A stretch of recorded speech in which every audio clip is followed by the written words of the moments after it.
So in this video, I'm gonna be breaking down the true numbers of Seller Fulfilled Prime. The cost, is it worth it, the benefits versus FBA, and what merchants need to know before making a decision to actually go live through the program. All coming through this video. So number one, what's the difference between FBA, FBM, and SFP? There's a lot of acronyms getting thrown around.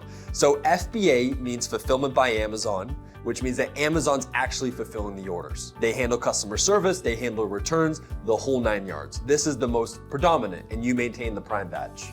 FBM is Fulfillment by Merchant. This means as a seller, you're gonna fulfill the orders yourself from your own warehouse or maybe a 3PL, but you lose the Prime badge in doing so. And SFP is Seller Fulfilled Prime. What Seller Fulfilled Prime is the ability to fulfill the orders yourself, similar to FBM, but you get to maintain the Prime badge if you maintain certain eligibility and metrics that I'm gonna be breaking down. One quick note is that Seller Fulfilled Prime is open to everyone. In the past, they were very strict on eligibility and application, but as of 2025, the entire application process is gone. Any merchant is able to enroll and apply for the trial for SFP. So number one, Seller Fulfilled Prime eligibility. What do you need to do as a merchant to make sure that you're eligible for the program? So there's 5 key things to cover. Number one, be a professional seller. Number two, offer weekend delivery, either a Saturday or Sunday. Number three, ensure you maintain a 93.5% on-time delivery rate. Number four, utilize Amazon's buy shipping insurance. And number five, meet the corresponding impression thresholds that you'll need to maintain to keep the Prime badge. So for enrolling and being eligible for Seller Fulfilled Prime, there's 3 buckets. There's standard size, there's oversized, and there's extremely oversized. The key is the impressions on the listing. Now, how you get the actual impressions for delivery is you need to plug in all the different warehouses that you're utilizing, along with the shipping methods that you're utilizing, and you need to see if the customer, when they land on your listing, will see 1 day, 2 day, or 3 day plus delivery time. And Amazon will deem your eligibility based off this. So for example, if you sell a standard size item, think a laptop, a supplement, you have to have the impressions of 30% of the people that land on your listing anywhere in the country need to see 1 day delivery. And then 70% of the people that land on your listing need to see 2 day delivery. If you go into the big and bulky tier, call it 20 pounds plus a mattress, hypothetically, now the threshold is a little bit less.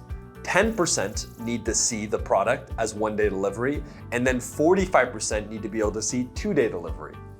So if you're utilizing either multiple locations across the country with a UPS ground, a FedEx ground, something to be very strategic with delivery times, or you might be able to use one location, but use an express overnight shipping label. Now that comes with its own challenges because it'll be very expensive, but the basic methodology is that if you have 100 people land on the listing and you sell a standard size product like a supplement, the 30 people that land on your listing anywhere in the country need to be able to see the 1 day delivery time, and the other 70 people need to be able to see 2 day delivery time. This is part one of making sure that you can even be eligible to enroll in the trial program. And so as a takeaway from that, you might be able to do it from your own warehouse, or you might have to utilize a 3PL who is able to be eligible and maintain the metrics for SFP. You've now met the impressions and eligibility by utilizing one warehouse or multiple warehouses across the country. Now it's time for the actual trial program. So how Amazon works is they do a 30-day trial and they evaluate you based off these metrics that we covered beforehand. So let's talk about the Amazon SFP trial. First thing to keep in mind is that prior to going to trial, you need to be able to maintain at least 100 FBM orders that you've been able to ship out and maintain a certain on-time delivery rate. This is the base eligibility before you can actually enroll in the trial. Amazon will put you through a 30-day trial once you've maintained some level of FBM orders and say, hey, are you ready for the Prime badge? And they're gonna evaluate you off a few different metrics. Can you keep the impressions, right, for 1 and 2 day like we spoke about? They're gonna evaluate you off your on-time delivery rate. This means that 93.5% have to maintain a certain shipping window based off what you've told the merchant, very similar to Prime. Can you keep weekend deliveries? So you're either fulfilling on a Saturday or a Sunday, and also 100% tracking rate, which means every single tracking number needs to be able to get pushed into Seller Central within a timely manner so the customer sees it. This is a big deal for Amazon because they are giving you the Prime badge, so they expect you to be able to meet the exact same metrics because the Prime badge holds so much power that they can hold you to these very high level of expectations. So the key is that with SFP, you also have the ability for 3 trials, which means that you have in this 30-day window, if for whatever reason you do fail, you are able to wait until the end of the trial period, which is 30 days, and then re-enroll for a second time. And you do have the ability to re-enroll a third time, all within 1 year window. Now, traditionally, you don't want to get near the 3rd round because then you won't be able to get fully eligible. But these are the factors that you need to keep in mind. Now, one thing to note is that 93.5% on-time delivery, which is probably one of the most challenging metrics to hit, is that Amazon does keep in mind things like tornadoes or natural disasters or things that might impact the overall delivery score. Traditionally, you will need to raise a case to justify why a potential order was missed on that on-time delivery rate because the customer was expecting a Prime experience. But if for whatever reason, you shipped from a warehouse that was too far away, or you didn't label the product correctly, so the FedEx warehouse had to relabel it, these are all reasons why you didn't have on-time delivery. This will impact your score. And if you go below that 93 threshold, at the end of the month when they're evaluating, you will be kicked from the program. If you fail the trial 3 times, you will have a very challenging time reapplying. So be very strategic with your trials. The third part is about Amazon Buy Shipping. Now, this is a relatively new program, and what Amazon is looking to do is give some sort of insurance. Because of how difficult the eligibility is for Seller Fulfilled Prime, which we've struggled with over the years as we really built out our infrastructure for SFP, is that through Amazon's Buy Shipping program, they will give some level of, call it leeway or insurance for your orders. So what are the options? The ways to get the Amazon Buy Shipping insurance is option 1, utilize the Amazon shipping labels. So similar to if you were fulfilling orders yourself, use Amazon to produce the label. This solution can work well, but as products get bigger and bulkier, traditionally the costing of these labels aren't as competitive. So for a small light item, traditionally not a challenge, but as you go up in weights, you traditionally want a third-party shipping label from UPS or FedEx or one of the big carriers because they might deem better rates. Or a potential 3PL like AMZ Prep, because of the amount we ship in big and bulky, this allows for very competitive rates in that category. The second option is continue to utilize your own rates or your 3PL rates, but you have to add your account number into Amazon Seller Central. So this is still relatively new, but if your 3PL is currently shipping or AMZ Prep's fulfilling the orders, if we want the protection, we actually will have to put our account number into Seller Central. What this allows Amazon to do is give you this level of leeway so that if for whatever reason there's some orders because of natural disaster or there was issues with on-time delivery, you do get a bit more of a grace period. So it's not mandatory, but it's highly recommended, and it looks like Amazon's really gonna steer towards this over the next few years, towards it just gives this level of insurance policy for any merchant that's trying to apply, because it is very difficult to get approved for the program. So now let's talk about Seller Fulfilled Prime pricing and how it compares to Amazon FBA. So if we think about all the relevant line items that come when you're fulfilling through Amazon, including the hidden cost, we have the inbound freight to Amazon, you have placement fees, depending on the amount of locations and where you're shipping to. You're going to have Amazon's pick, pack, and ship fee. You'll have Amazon storage, along with their peak Q4 storage, and then you'll have your return processing. And these pieces of the pie make a whole of what is the total price point that you'll pay for Amazon FBA. Now, a few things that you do need to keep in mind of the hidden costs with Amazon. At the moment, some brands cannot maintain inventory because of new ASIN level limits that are happening on their account. So this is assuming that there's no stockouts, which traditionally, whether it's the inbound speed into Amazon or the ASIN level limits, there is a challenge overall keeping inventory. But for the sake of this formulation, we will assume you're at 100% inventory.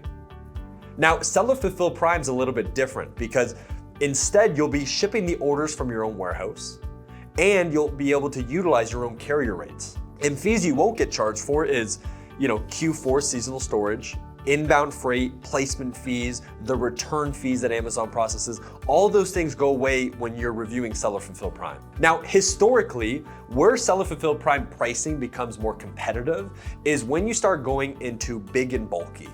So when I say big and bulky, think of a product above a shoebox or, 10 to 20 pounds plus. So think, drinks, think mattresses, think chairs, think laptops, think lighting equipment like the ones that we're utilizing for this video. These are all things that make a lot more sense with SFP. The reason for that is that Amazon likes small and light items. And because of that, they're able to drive very aggressive rates for items under a few pounds.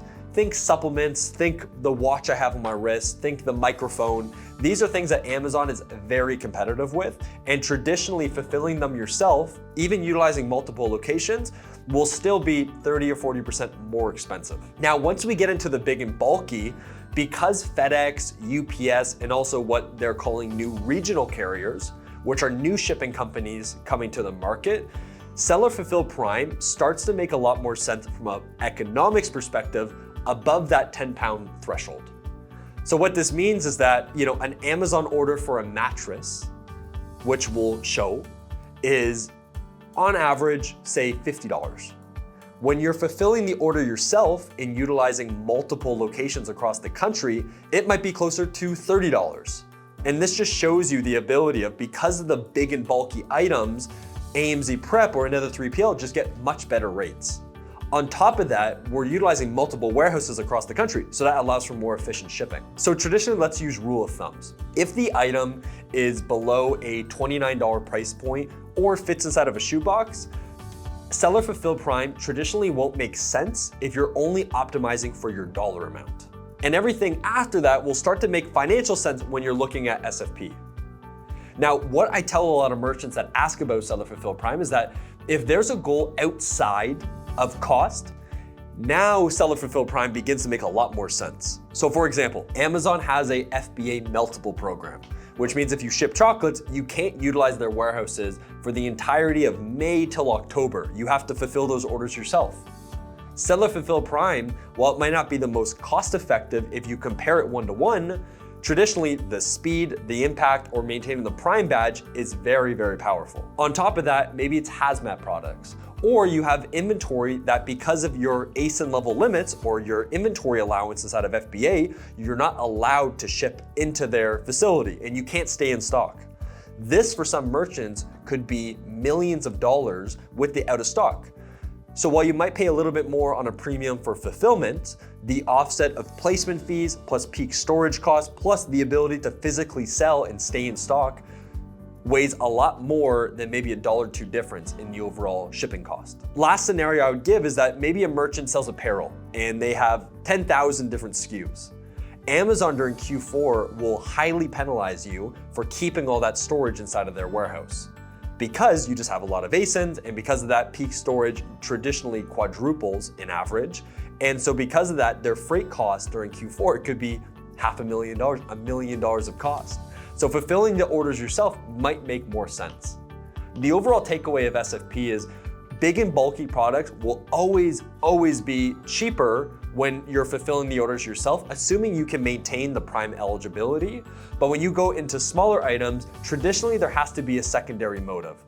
That could be brand experience, control, the inventory allowance, having the ability to even sell the products. These are all factors that need to come into play because it's not a one-size-fits-all program. One last note, which we get questions about often, is the Amazon Meltable program. So while I mentioned before, if you sell products that aren't allowed inside of Amazon or because of the temperature of their facility, think supplement brands, chocolate bars, probiotics. These are all things that we fulfill from our facilities that are temperature controlled, and we might put an ice pack inside of it. There's all unique ways to make sure that the product doesn't melt. So what we've seen is that Amazon may or may not allow you to ship in during the summer months. And if they do, it might impact overall negative reviews because the product comes melted or damaged, whatever else it might be. SFP is a great alternative to solve that challenge. So in summary, where does SFP make sense for a merchant? So there's a few key ways to look at this. Number one, if your product is big and bulky, traditionally Seller Fulfilled Prime will be a great fit. Number two is if you're consistently going out of stock, Seller Fulfilled Prime might give you that ability to maintain the buy box, maintain your algorithm position, and make sure that you can continue sales without actually sending to FBA. Number three is you have high value items, either high margin or high price point, that need maybe a custom branded experience. Maybe there's a risk issue inside of FBA that would make more sense. Number four could be meltable products, hazmat products that traditionally aren't allowed inside of Amazon or could pose challenges when you're sending into their facilities. And number five, having enough orders for Seller Fulfilled Prime to make sense. You need to keep in mind with SFP, you're gonna be utilizing multiple facilities across the country. A good rule of thumb is that if you're doing more than a few thousand orders a month, Seller Fulfilled Prime can start to make a bit more sense. But if you're doing only a few hundred, traditionally FBA is just a simpler solution. Unless you maybe sell very large items like pools or chairs or other furniture that just don't make sense inside of FBA. So one of the highlights of SFP, outside of costing and control, is the ability to go multi-channel. So one of the programs that are the benefit with SFP is that you are delivering the upper echelon, literally the prime experience of how fast orders are going to ship in and out of that facility. So when you're doing Seller Fulfilled Prime, the easiest next wins is to also enable that experience for Walmart, for Wayfair, for your own e-commerce store, for TikTok Shop. All of these marketplaces highly prefer the fastest shipping possible, 1 and 2 day. And because you're already doing it with Seller Fulfilled Prime, the ability to add more channels becomes a lot easier. And because of this, now you create a 1 and 2 day experience across all of your channels. Maybe it's Target, Walmart, wherever else you might sell, which is a huge value add if you're growing outside of just the Amazon ecosystem. Returns, buy box, conversion. So traditionally with FBA, Amazon's actually handling the return process. And one of the new policies they just put in place was that if for whatever reason, which happens, they mistake the product or they have to refund you, they're only reimbursing you based off manufacturing cost, which is traditionally a big challenge. And Amazon does have a challenging fraud detection, which is an ongoing issue with products. If you ship, you know it's always been a challenge. When you switch over to Seller Fulfilled Prime, you completely manage that return process. So if you have high value goods, you have a higher return processing, or you just need better control, Amazon through SFP will allow for a lot more of that ability to manage that experience and potentially optimize margin because you're not getting a small rebate from Amazon. You can manage all of the returns, make sure they get back safely. This has been a big highlight for electronics, jewelry, other high value ticket items that Amazon traditionally is just a bit more challenging to work with. The one last note I would say with buy box is that one of the big stigmas around SFP is that, hey, Blair, will you win the buy box with SFP? The answer is yes. Seller Fulfilled Prime will treat it like a prime rotation. So traditionally what we've seen with our data is that if you're running an FBM, an FBA, and an SFP, FBA and SFP have a very similar experience. So the rotation of the buy box will stay consistent between the two of them. This has been an overall challenge, and we've been able to prove that there's been no overall impact from the data that we collect on conversion rates. So the customer conversion rate from an FBA versus an SFP have been non-existent, which is a big concern that some merchants have. So in summary, Seller Fulfilled Prime isn't for everyone. We've been spending years and millions of dollars building our infrastructure to support 2-day Prime experience. And majority of the brands that come to us don't look back. So down below, we're actually gonna add our Amazon SFP calculator, exclusive for you. So this will allow you to compare FBA versus seller fulfilled prime.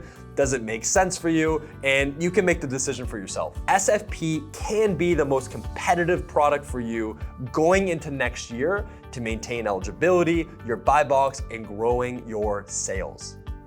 If you found this video useful, subscribe, comment down below any of your questions, and I'll be doing a lot more of these. Thank you.